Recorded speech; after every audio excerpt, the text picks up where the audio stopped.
नुकत्याच आपल्या कार्यकाळामध्ये एक 100 महिला पोलीस ड्रायव्हर्सची बॅच बाहेर पडली.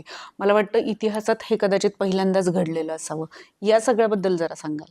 हे महिला म्हणजे आता दिवसेंदिवस महिला सगळीकडे सगळ्याच क्षेत्रामध्ये यायला लागल्या, तशा पोलीस डिपार्टमेंटमध्ये पण आल्या. त्यामुळं ड्रायव्हरचं काम हे सुद्धा महिलांनी करणं गरजेचं आहे. तर त्या दृष्टीनं मग महिला ड्रायव्हरची जी भरती केलेली होती गव्हर्नमेंटनं, तर त्याच्यात त्यांचं जे ट्रेनिंग सेंटर आहे ते फक्त म्हणजे इथंच होऊ शकतं, कारण इथं त्या सगळ्या फॅसिलिटीज आहेत. जवळपास 6 महिन्याचं यांचं ट्रेनिंग असतं आणि एक खूप चांगला एक्सपिरियन्स होता. मुलींनी अतिशय चांगली म्हणजे बॅचही खूप छान होती ती. डिसिप्लिनच्या बाबतीत सगळ्याच गोष्टीमध्ये मग त्यांना इथं प्रशिक्षण दिलं गेलं, ड्रायव्हिंगचं प्रशिक्षण दिलं गेलं. चालक प्रशिक्षणाकरिता ज्या काही वाहन कंपन्या आहेत, तज्ञांच्या कार्यशाळा आहेत, महाराष्ट्र राज्य परिवहन महामंडळ मध्यवर्ती वर्कशॉप पुणे इथे आहे.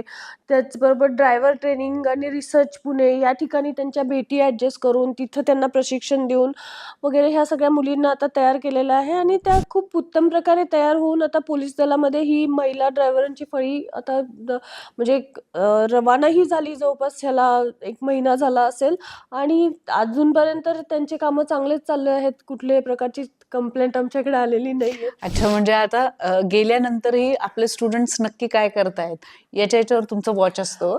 या असतो आणि ठेवावा लागतो. कारण कसे असतात ते फीडबॅक असतात, ते आम्हाला पुढच्या प्रशिक्षणासाठी पण गरजेचे असतात, की आम्ही दिलेल्या प्रशिक्षणामध्ये काही कमी जास्त ॲड करायचं असेल तर ह्या गोष्टी आमच्यासाठी फार गरजेच्या असतात. त्यामुळे तिथल्या ऑफिसरांशी वगैरे बोलून आम्ही ह्या माहिती घेत राहत असतो.